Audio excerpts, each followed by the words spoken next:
Efésios capítulo 6, verso de 1 a 4.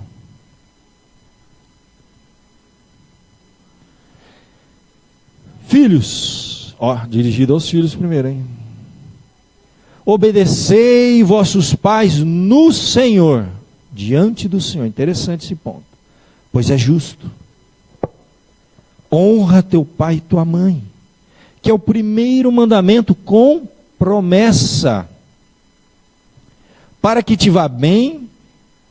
Veja bem, verso 3, para que te vá bem e sejas de longa vida sobre a terra.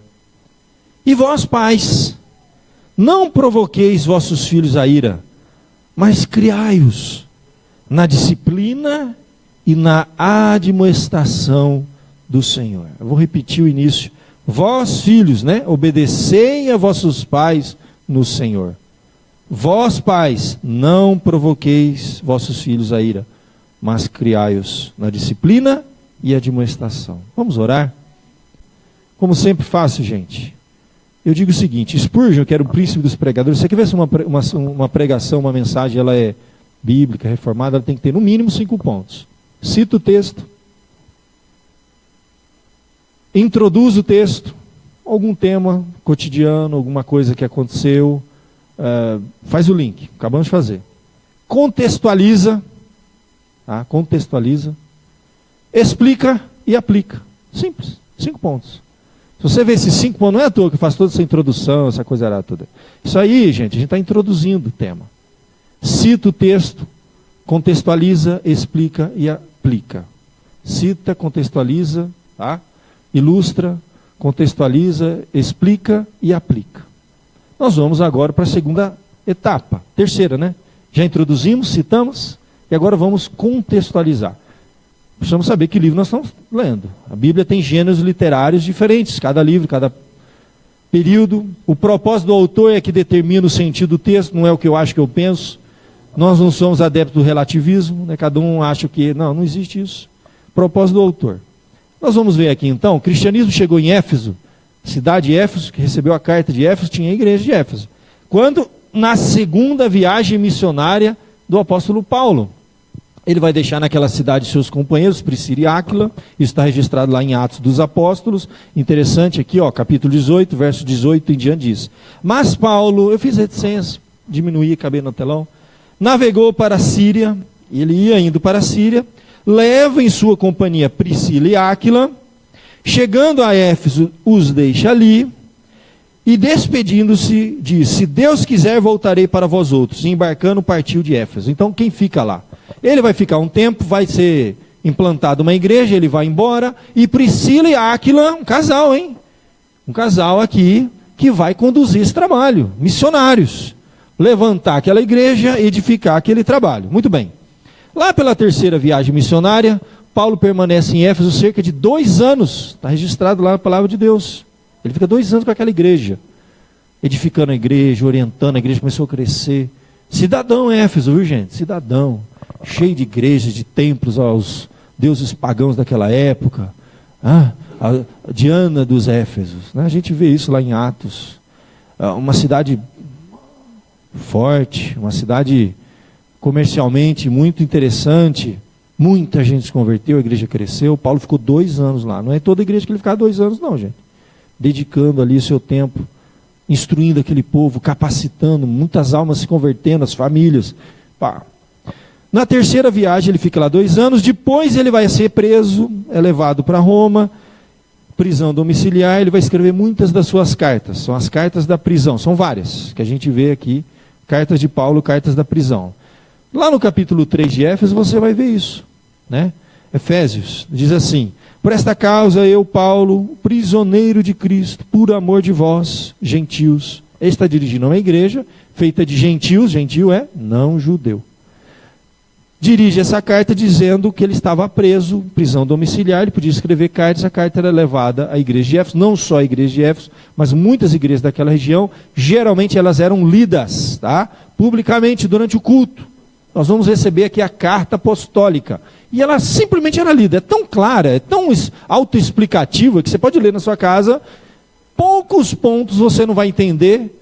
E provavelmente mais por uma questão cultural, né, das barreiras culturais que nós temos de quase 2000 anos atrás. Mas naquela época não tinha problema nenhum, era uma carta que um adolescente lia, uma criança entendia. E nessa carta, então, capítulo 4, verso 1, mais uma vez, ele destaca: rogo-vos, pois, eu, prisioneiro do Senhor, orientações, andeis de modo digno da vocação com que fosse chamados. Ela é considerada, então, uma carta universal, trata de princípios básicos para todas as igrejas, diferente da carta de Corinto, hein? Que trata de problemas bem pessoais, cita nomes, né? Pessoas que precisavam ser corrigidas, coisas que precisam ser tratadas, né? Muito mais pessoal. Essa aqui é uma carta mais universal que a gente fala. Fala da unidade da igreja de Cristo, dos dons do Espírito Santo e da vida prática dentro e fora da igreja. É o ponto para nós aqui, vida prática. Rogo-vos, pois, prisioneiros do Senhor, que andeis de modo digno. Esse é o ponto interessante. Então ele vai trazer, a partir do capítulo 5 e 6, na verdade do 4, né, ele vai falar da vida dentro da igreja, o 5 e 6 já fora da igreja, na sociedade, ele vai trazer orientações muito práticas. É uma carta muito simples, autoexplicativa, leia na sua casa.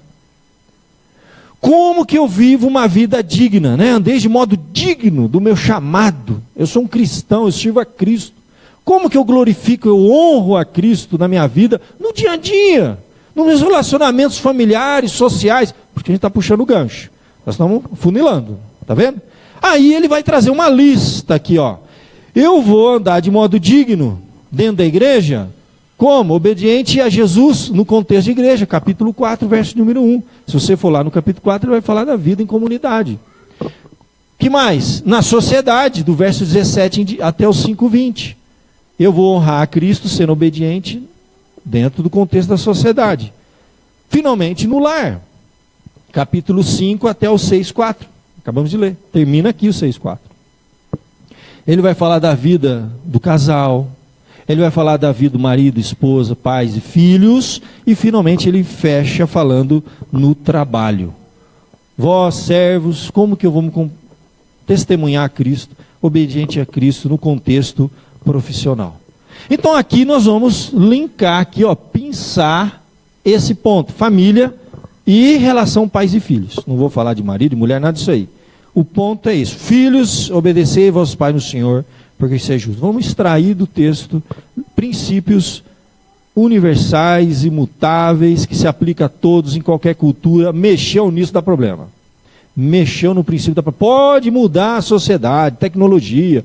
Gente, eu estou cada vez mais querendo saber do âmago, do coração do problema. Não estou preocupado com questões externas. Claro, quando a coisa ultrapassar os limites, eu não discuto aqui com jovens tatuagem. Vai devagar, não vai pôr na testa uma coisa, nada a ver, né? Vai devagar. Não discuto piercing, eu não discuto nada disso. Isso aí é besteira que tem pastor que gasta tempo com isso. Eu quero saber o coração, meu irmão. Estou mais preocupado de tratar do que está lá dentro do que exterior. Uso e costume, roupa, para. Nós vamos chegar no ponto, no âmago do problema. Nós queremos a essência. Você vai ver que esse texto fala muito forte nessa questão. Então vamos lá. Primeiro princípio tem a ver com os filhos em relação aos pais. Muito importante isso aqui. Filhos, obedecei vossos pais no Senhor, pois isto é justo. Honra teu pai e a tua mãe, que é o primeiro mandamento com promessa, para que te vá bem e seja de longa vida sobre a terra. Pesquisando sobre obedecer aos pais no Senhor, você vai ver várias situações diante do Senhor. Os servos, por exemplo, se você ler no capítulo seguinte, quando ele vai falar sobre a vida no contexto de trabalho, para você fazer as coisas como se fosse para o Senhor, não para os homens, com sinceridade do coração. Por quê? Os homens estão vendo o trabalho. O patrão vai embora, ou o meu supervisor vira as costas. Aí ele fala, não, como se fosse para o Senhor.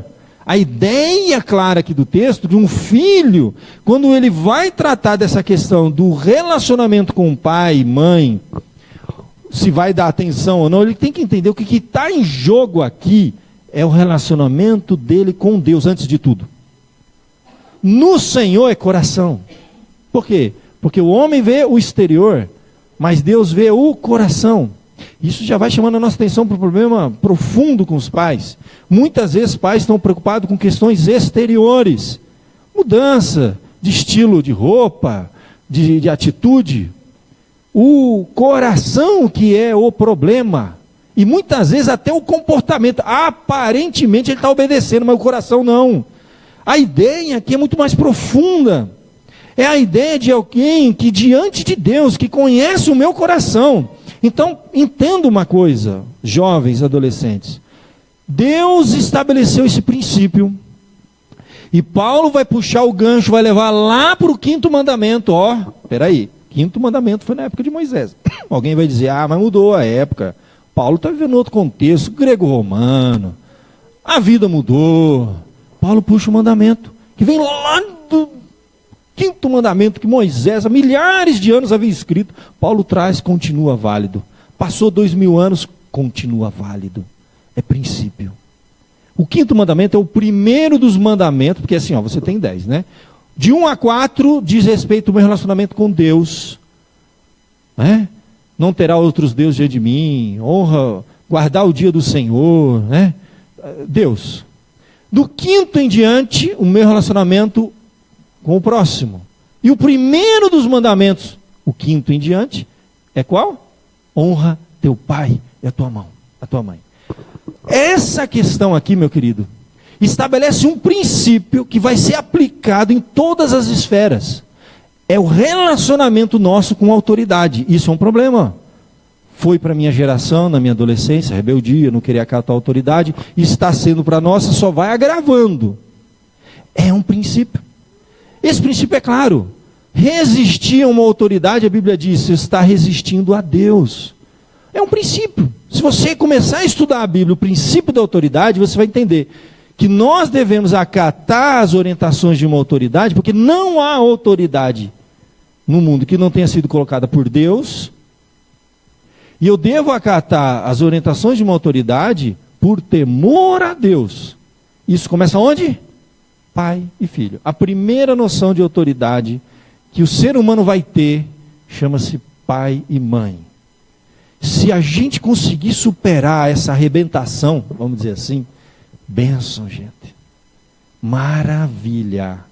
Se a gente não resolver esse problema, profissionais do mercado de trabalho que têm dificuldade em relacionamento com a autoridade, no contexto de trabalho, pode ver mais profundo que é uma pessoa mal resolvida com a relação dos seus pais.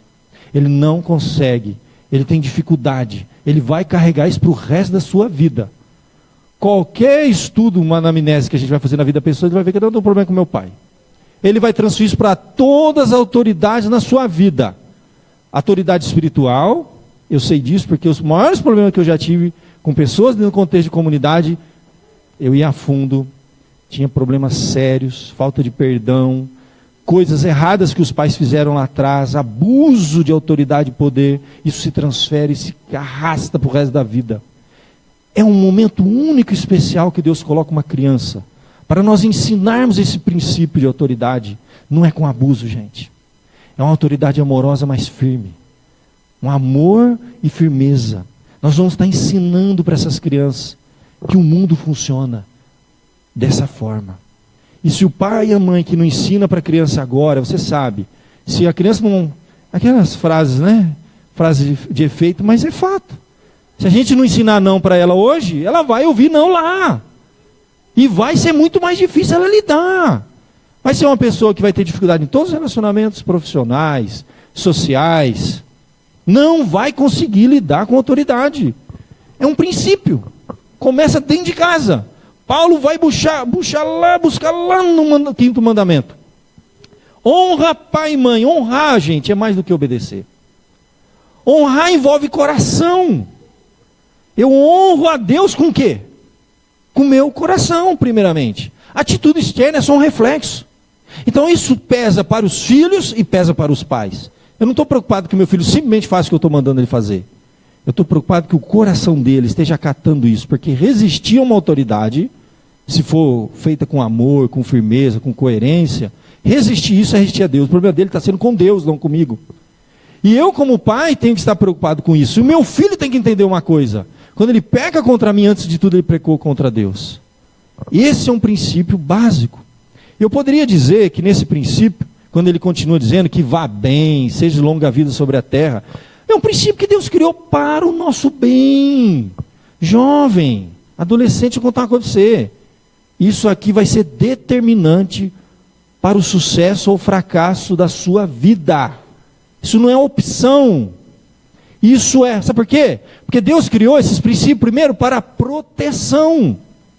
Essas regras que Deus criou não são para que Deus é um Deus chato, que está querendo me tolir, não quer me dar liberdade. Nós teremos liberdade debaixo da orientação, da proteção de Deus. Fora isso, gente, nós vamos nos dar mal.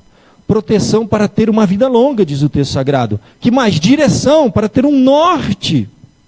E por fim, capacitação para nós enfrentarmos a vida.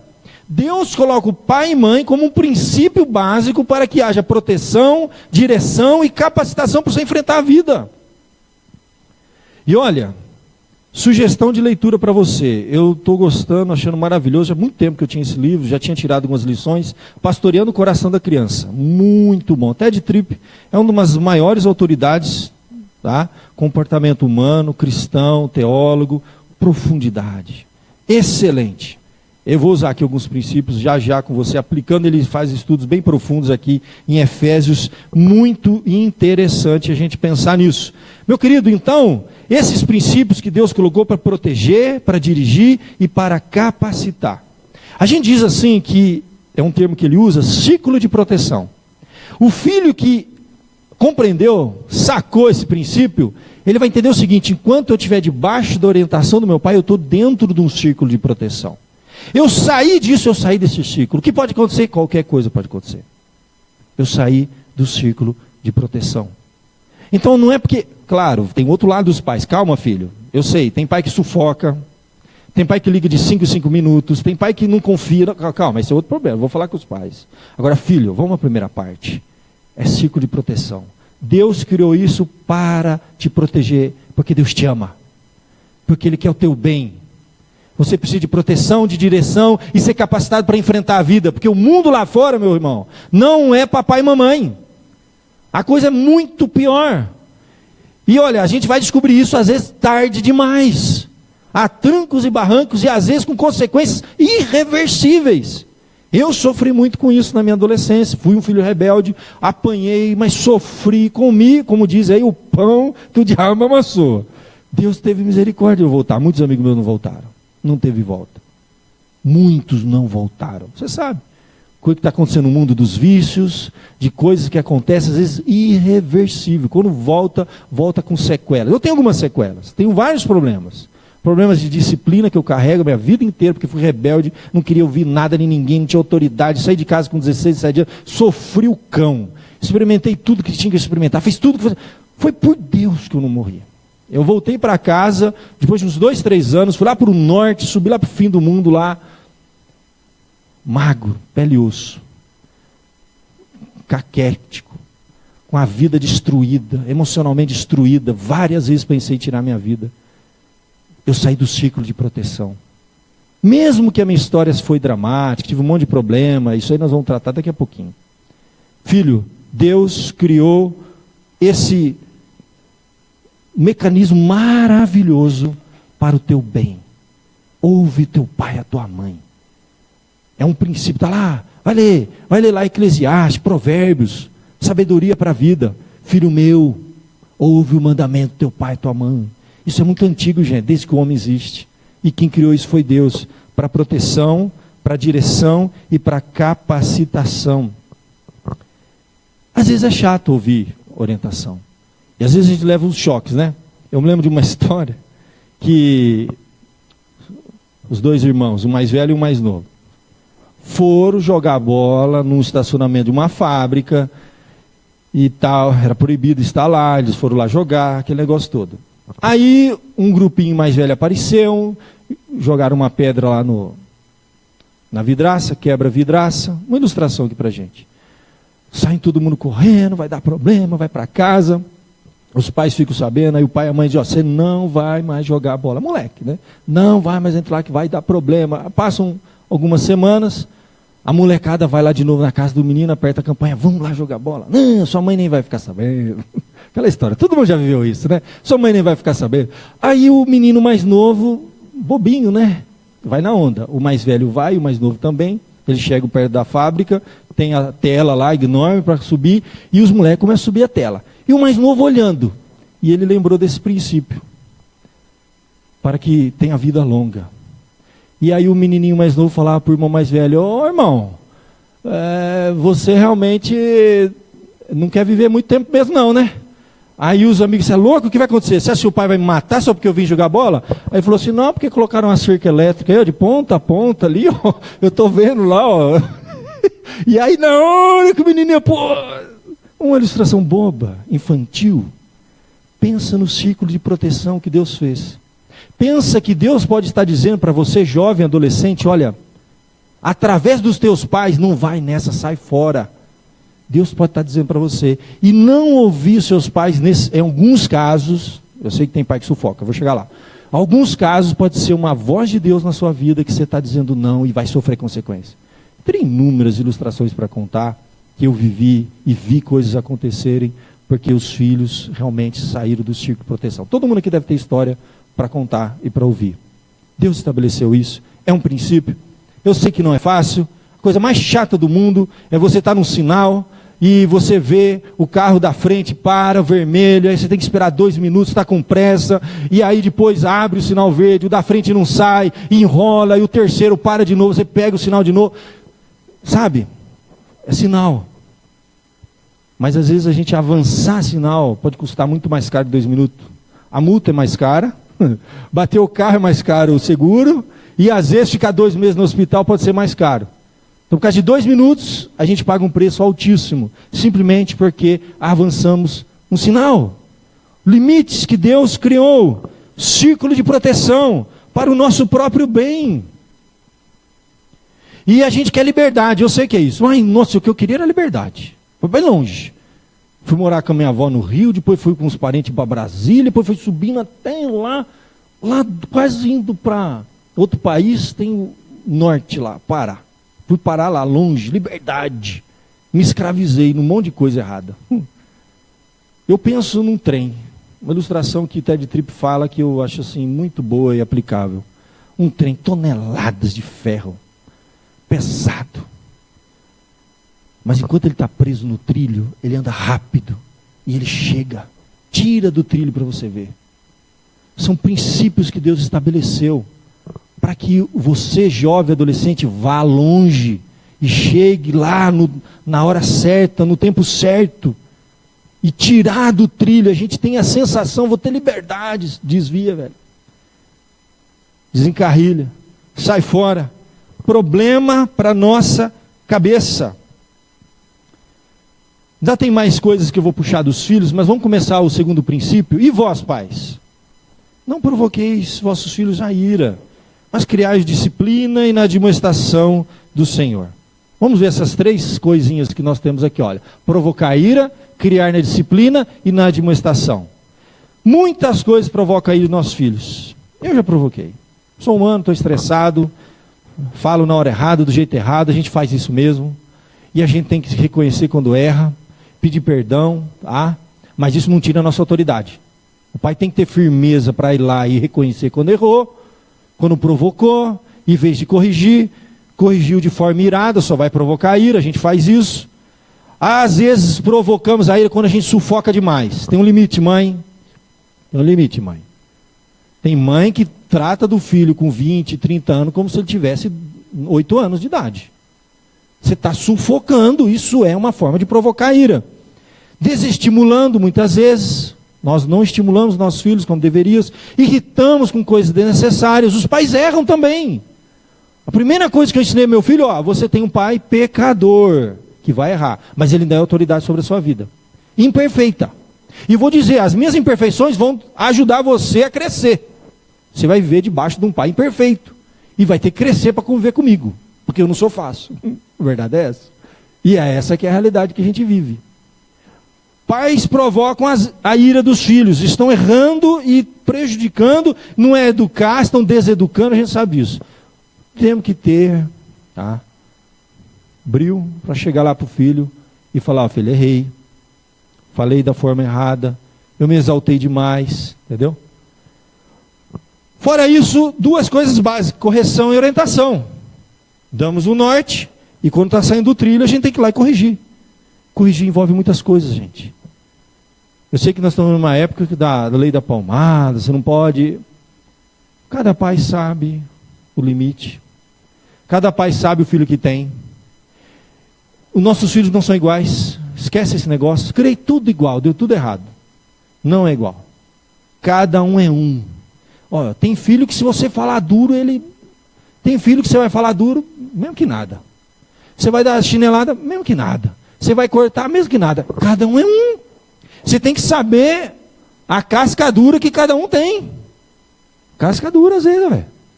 Um com uma chineladinha na hora certa, no lugar certo, sem abuso, sem, né? Depois de tentar todos os meios necessários, resolve. Tem uns que não resolve. Tem filho que é mais duro do que o outro, gente. A gente tem que admitir isso. A natureza dele é diferente. Independente do tipo de correção que nós damos, toda correção tem que ter restauração. Os nossos pais muitas vezes não faziam isso. Muitos de nós guardamos mágoas porque a gente levava e não era restaurado. Só ia ver de novo quando é para levar outra, e depois outra, e depois outra. Gente, princípio bíblico, nós somos cristãos, nós temos sabedoria da palavra de Deus. Restauração. Corrigiu, deu o que tinha que fazer, o castigo, a correção, cada pai sabe. Eu não me meto nisso, tá? Tem pai que fala, não, eu nunca dei uma chinelada no seu filho. Amém, glória a Deus, eu queria nunca precisar dar chinelada pro meu filho. Uma benção, mas não é verdade isso. Cada um sabe. Terminou, filho, dá um tempo, deixa ele pensar na vida um pouquinho. Vai lá na hora certa, senta com o filho, com a filha, vamos restaurar. Mostrar para o seguinte, filho, eu tenho uma orientação da palavra de Deus. Se eu não fizer isso, eu estou pecando contra Deus. Por amor, gente, círculo de proteção. O pai que não corrige o filho, deixou ele sair do círculo de proteção, não ama. A Bíblia diz claramente, o pai que não corrige não ama, porque dá trabalho corrigir. Estresse, meu Deus, traga almoço, gente. Tu não sabe disso, né? Perde o dia e fica estressado. À noite você nem dorme direito, irrita todo mundo. A pior coisa do mundo é corrigir filho.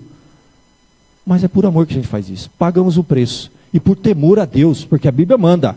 Assim como o pai corrige o filho que ama, o Senhor corrige aqueles a quem Ele quer bem. É princípio bíblico. Não tem jeito, gente. Não corrigiu, não ama, filho. Não tem história. A relação aqui é de amor. A Bíblia diz, quem ama obedece. Então o filho ama você quando ele te obedece. Não quando ele faz algum agrado, não. Quando ele te obedece. Não é dia dos pais, fica aquelas coisinhas lá, não é nada disso. Filho ama pai quando obedece. E pai ama filho quando corrige. Relação de amor. E ambos estão debaixo de Deus. Círculo de proteção. Deus tem um plano, Deus tem um propósito. Estilo de vida. Eu gosto muito de Deuteronômio 6. Orientação é no dia a dia, convívio.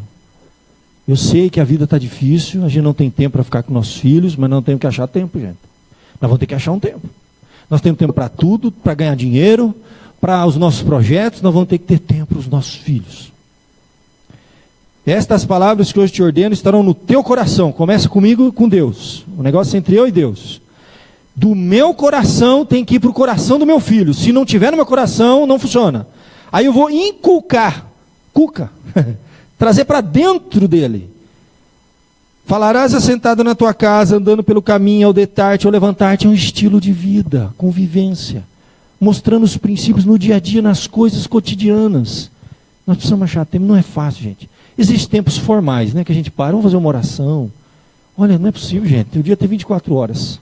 Eu sei, está ficando cada vez mais difícil na minha família. Meus filhos vão crescendo, cada um tem um horário, a casa vai virando uma pensão. Já é pensão na casa de vocês? É, porque cada um tem um horário, né? Pensão, um almoça às 11, outro meio-dia, outras 2, o outro não almoça. É assim, né? Mas nós temos que achar um tempo, pelo amor de Deus. Um final de semana, um feriado, uma noitinha, para. Vamos reunir a família e fazer uma oração. Vamos ler um trecho da Bíblia. Nós temos que achar tempo para isso. Eu já compartilhei muito com a igreja essas coisas. Estou aqui há 12 anos, né? Mas muitos irmãos novos aqui. Coisa mais gostosa que tinha. Eles pequenininhos. E eu continuo fazendo, mas cada vez mais difícil. Vai ficando cada vez mais difícil achar. O que a gente chama de um café com graça. Mãe, faz aquele bolo de chocolate. Prepara, coisa gostosa. Põe na mesa. Entendeu? frios, pão, fresquinho, gostoso. Nós vamos fazer aqui uma leitura bíblica. Senta ao redor da mesa, que coisa gostosa. E começa a falar de Deus. Não precisa ser um sermão, todo mundo senta agora aí, que eu vou ficar em pé. Leva um púlpito desse aqui, vou pregar para você. É convívio, em cucarazo, na tua casa, andando, no cotidiano, ao redor da mesa, coisa mais gostosa. Cada um faz uma oração, conta um problema que está passando lá na escola, você vai conhecer. Tem que buscar um jeito, a gente tem que ser criativo. Eu lembro de uma pessoa aqui na igreja que já estava vivendo o processo de pensão, que os filhos já eram tudo mais velhos, trabalhava fora, outros estudavam, moravam dentro de casa ainda e tal. Não encontrava. Aí ele conta que ele encontrou um método. Ele fez uma lousinha, uma lousa, colocava na cozinha, porque todo mundo vai na cozinha, um lugar que todo mundo vai é cozinha, né? Comida. Então colocava aquela lousinha do lado da mesinha lá, do lado do lanchinho, do café, e todo dia de manhã esse pai escrevia um versículo da Bíblia. Esse versículo vai ser a meditação desse dia. Todos os filhos iam lá, liam aquilo enquanto estavam comendo, deixavam um recado. A gente tem que usar a criatividade, pelo amor de Deus. Isso é o tempo da lousa, gente. Hoje é digital. Mas na lousa é interessante, porque para lá para comer, ele está lendo. Temos que encontrar meios de inculcar os nossos filhos. Essa é a nossa parte. Os pais têm um ponto deles. Dr. Ted Tripp, maior autoridade nessa área, gente. Tem, olha. Eu vou pôr uns links lá para os irmãos na internet, mensagem maravilhosa, estudos profundos, palestras assim extraordinárias. Eu estou crescendo muito ouvindo e lendo o livro dele. Ele usa um termo que eu gosto muito, que ele chama de influência formativa. Os pais exercem sobre os filhos o que ele chama, tá, de influência formativa. Tudo a ver aqui com o texto, aplicando o texto para a nossa vida. Essa influência formativa que ele chama aqui, é o seguinte, gente. Nós sofremos influências formativas, a vida, a experiência. Tá? Esperamos que os pais exerçam uma forte influência formativa sobre os filhos, mas tudo está influenciando. Só que tem um detalhe, gente. Essa é a nossa parte, pais. Tá? Você fez dever de casa? Você, quando batizou seu filho, você fez um voto de orar por ele e com ele. Você tem cumprido esse voto? Essa aí Deus, não tem nada com isso. Você tem exercido influência formativa, aproveitado as oportunidades, criado circunstâncias, investido nessa área sobre os filhos. Só que tem um detalhe, a influência formativa nunca será determinante. Agora eu vou tirar o peso das costas dos pais. Cuidado com aquele livro, com aquela Provérbios que eu já preguei, ensinei várias vezes na igreja, não é promessa. Ensina a criança o caminho que for andar e quando ficar velho não se desviar dele. Aquele livro está onde? Esse versículo está em qual livro da Bíblia? Provérbio. Provérbio é livro de promessa? Não. Esse que é o problema. Só nos vê o gênero literário que está lendo. Lê promessa, lê livro de sabedoria. Provérbios é livro de sabedoria. É a orientação do que a gente deve fazer. E a expectativa que a gente deve ter de resposta. Mas não é promessa, gente. Porque envolve muita coisa. Ué, se fosse tão simples assim, eu ensino a criança e tudo vai dar certo. É assim a vida. Não, gente, aquilo não é promessa, porque tem pai aqui que ensinou 2 filhos, um está na igreja, outro está fora, ou está longe de Deus, está num mundo distante, fazendo coisa errada, isso acontece. Ai meu pai, o que aconteceu? E carrega o peso, eu não ensinei. E aí o pastor às vezes pega aquele provérbio, ensina a criança no caminho que deve andar, e quando crescer não se desviará. Promessa de Deus. O cara fez uma péssima hermenêutica. Hermenêutica é a arte de interpretar o texto. E a homilética dele foi bonita, mas a hermenêutica é errada. Provérbios não é livro de promessa, é de sabedoria. É o que a gente vai fazer. Filho, é o seguinte, você faz isso e ora para que dá certo. Entendeu? Mas não é promessa, porque tem o outro lado. É o outro lado que determina. Eu sei que nós estamos vivendo uma época que é assim, ninguém é responsável pelo que faz, mas todo mundo é responsável pelo que o outro faz. Presta atenção no que eu falei. Ninguém é responsável mais pelo que faz. Mas todo mundo é responsável pelo que o outro faz. Na nossa sociedade é uma ideologia que ensina isso. Isso impregnou na nossa vida que a gente não percebe o que está acontecendo. Presta atenção na frase. Ninguém é responsável pelo que faz. Então o camarada faz um negócio errado. Não, olha, ele não é responsável. Então outro foi responsável porque ele está fazendo isso. A sociedade, então o camarada vai lá, ele seguiu o caminho do mal, da bandidagem, ele vai lá, rouba, um pobre coitado, vítima do capitalismo selvagem, os pais que não orientaram direito, era uma vítima. Então ele não é responsável pelo que faz, sempre tem alguém responsável pelo que a pessoa fez. Essa é uma frase que entrou, uma filosofia, uma sociologia que tomou conta das pessoas. Nós não responsabilizamos mais os nossos filhos. Nós sempre queremos pensar que não, olha, foram as circunstâncias, as dificuldades da vida, a vida é dura. A vida é dura sim, filho. Mas vou dizer uma coisa para você, influência formativa não é determinante. E eu vou fazer o melhor pelo meu filho, isso é entre eu e Deus, vou responder um dia diante de Deus. A vida vai oferecer experiências para os meus filhos. E nós também sofremos influências formativas na nossa juventude e na nossa adolescência, não é verdade? Então, o que acontece aqui é o seguinte, o que é determinante é como eles e nós reagimos às influências formativas. Isso será determinante. Pensa nessa frase, ninguém é responsável mais pelo que faz, mas todo mundo é responsável pelo que o outro fez. É sempre assim. Nós estamos tirando a responsabilidade individual na sociedade e às vezes dentro da nossa casa. A sua parte, filho, você fez voto, ore com ele, por ele, ensina, faz a sua parte. Agora, filho, eu tenho um detalhe, ele vai ter que corresponder. Ele vai responder diante de Deus, por isso senão não estaríamos estudando isso aqui. Filhos, obedeçam aos vossos pais. Se eles não obedecerem e saírem do círculo de proteção, eles vão ter que aprender a responder por isso. Então há um limite. Até onde que a gente pode ir? Isso é assim, uma coisa simples. Mas a gente esquece na prática. Então, a gente pega, por exemplo, histórias maravilhosas na Bíblia. Gente, você não vai ver adolescente ter vida fácil na Bíblia, viu? Maria teve Jesus, ficou 16, 17 anos, uma menina. A pressão, as lutas que ela enfrentou, novinha. O José do Egito. A vida foi fácil com o José do Egito? Foi. Tudo errado lá. A influência formativa do pai foi péssima, pior possível. Ele subprotegeu, fez diferença entre ele e os outros irmãos, mimou. Ele estragou o filho de todo jeito que podia estragar. Os irmãos traíram. Foi vendido como escravo, foi parar lá no Egito, foi traído, temendo a Deus pela mulher de Potifar, foi para a cadeia, mas sofreu, comeu pão. Influência formativa na vida dele. Não determinou quem ele veio a ser. Você pega inúmeros, pega a história de Daniel. Adolescente, arrancado dos seus pais, eles sofreram exílios, eles foram arrancados do seu país para outra cultura, eles sofreram um processo de aculturação, e foram impregnados de um monte de coisa errada, e longe dos pais, e sofrimento, e dificuldade. Isso não determinou a vida dessas pessoas. Então, gente, eu sei que nós estamos sofrendo uma pressão da sociedade, do vitimismo, e nós vamos ficar eternamente se vitimizando. Eu vivi isso até um período da minha vida.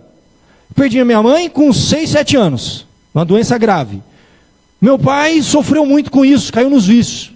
Perdi um irmão com 17. Caí nos vícios também. Passava metade da minha vida, eu tenho 40, até metade da minha vida lamentando. Ai, que vida triste que eu tive. Olha aí o que aconteceu na minha vida. Eu sei. Influências formativas foram fortes, duro, é difícil. Mas chega uma hora que eu tenho que acordar. Eu vou morrer lamentando porque eu tive uma vida difícil na minha infância. Então muitos jovens estão sofrendo o vitimismo. Entendeu? Não são mais responsáveis pelo que fazem. A vida é difícil. Muitos estão sendo criados sem o pai e a mãe juntos, pais divorciados. Alguns perderam os pais cedos. Alguns estão sofrendo dificuldade, privação econômica. Uma série de coisas que você sofreu na sua infância, na sua adolescência. Nós vamos ficar o resto da vida dizendo isso. Não é determinante. E eu vou dizer, as dificuldades deveriam servir para nos fortalecer, para nos capacitar. E é isso que nós temos que fazer com nossos filhos. A vida está dura, dificuldade, tal, então vamos nos fortalecer em Deus. Entender que as dificuldades vêm, e quando Deus tira o natural, Ele vai dar o sobrenatural para a gente enfrentar. Quando Ele tira o ordinário, Ele vai dar o extraordinário. Está lá, isso sim é a promessa. Lê na palavra de Deus. A minha graça, o meu poder, a minha graça te basta, porque o meu poder se aperfeiçoa na fraqueza. Enquanto Deus tira recursos e forças humanas, Ele vai dar em dobro. Vai dar em dobro. E precisam parar com o vitimismo. Desculpa usar exemplos pessoais nossos aqui, mas um exemplo positivo, gente, que a gente tem que usar. Esses dias, né, Evaristo, conversando com o nosso irmão. Vai conversar com o nosso irmão, qual é a história dele? A filha dele, praticamente cega, 3% só de uma vista, ia ser vitimizado o resto da vida. O pai sofreu acidente de carro, né, Evaristo? Está aí, na cadeira de roda. Vou contar 2 coisinhas só. A filha dele já fez 2 faculdades, está noiva e vai casar. Vitimismo. Tem jovem aí com os 2 olhos, com saúde, com tempo, com o pai investindo e não vira nada. Nosso irmão ali na cadeira de roda, desculpa usar o exemplo, Evaristo, mas faz mais do que metade de nós aqui com 2 pernas. Vai conhecer a vida dele, você vai ver a história dele. E a turma se vitimizando. E os jovens com saúde, com olho, com perna. A vida foi dura. Foi. Você está muito fechadinho no seu mundinho. Olha para fora e vê vida dura. Então, meu querido, isso não pode ser determinante. Influências formativas nós vamos sofrer de toda sorte, para o bem e para o mal. Mas elas não podem determinar quem nós vamos ser. Deus nos deu a sua graça para a gente escolher o caminho certo entre o bem e o mal, e fugir da aparência do mal, e deixar de se vitimizar, e começar a responder diante de Deus. Então, jovem adolescente, você tem que pensar bem isso aí. Se o seu pai está fazendo a parte dele, ele está em paz com Deus, filho. Amanhã seu pai não vai estar mais aqui, nem sua mãe. E você vai ter que responder diante de Deus. Como você sofreu as influências formativas do seu pai, como você reagiu a ela, como você reagiu às influências formativas negativas da sua vida, e o fim o que vai dar. Nós temos que mudar essa história, que estão nos ensinando, que ninguém é mais responsável pelo que faz, todo mundo pelo que o outro fez. Para concluir aqui, meus irmãos, esta geração tem características peculiares, eles irão enfrentar diversidades e enfermidades emocionais que nós e nossos pais não enfrentaram, mas enfrentamos outras. Mas existem princípios que ultrapassam tempos, tá? Épocas, as mudanças sociais e culturais. A não observância desses princípios só irá agravar a situação e trará maiores prejuízos para todos. Esse princípio não muda. Paulo fez um link puxando 5.000 anos lá um mandamento, e eu estou puxando 2.000 aqui. Quantos milhares de anos tem esse mandamento? Não muda, filho, não muda. Os pais devem orientar, ensinar, corrigir, conduzi-los no caminho com sabedoria. Vamos fazer a nossa parte. Mas há um limite, gente. A decisão de aprender e ser bem-sucedido também depende dos nossos filhos. Eles têm que sentir a responsa. Minha parte estou fazendo. Dei oportunidade, dei estudo, levei na igreja, ensinei a palavra. Vou fazer a minha parte. Mesmo sendo pecador, imperfeito, a gente erra, mas está aqui, ó. Quando a gente erra, a gente tem que corrigir, tem que reconhecer. Corrigir o filho, restaura. Estou fazendo a minha parte. Ele vai ter que responder diante de Deus. O filho também tem uma responsabilidade progressiva isso. Vai aumentando essa responsabilidade. Ele deve decidir se ele vai acatar e crescer no caminho da humildade, da maturidade e acolher a orientação dos pais ou não. Ele tem que decidir se ele vai ficar no círculo de proteção ou não. E ele tem que saber responder pelas consequências. Que Deus nos dê a graça de entender a nossa época, o nosso tempo, e discernir e ter sabedoria realmente diante das dificuldades que os nossos filhos, nossos netos estão enfrentando. Mas vai chegar uma hora que eles vão ter que tomar uma decisão. Ou eles vão ficar eternamente vitimizando a vida deles, ou eles vão realmente assumir o norte da vida deles, diante de Deus, com a graça de Deus, e chegar onde Deus quer. Vamos fechar os nossos olhos. Que Deus nos abençoe.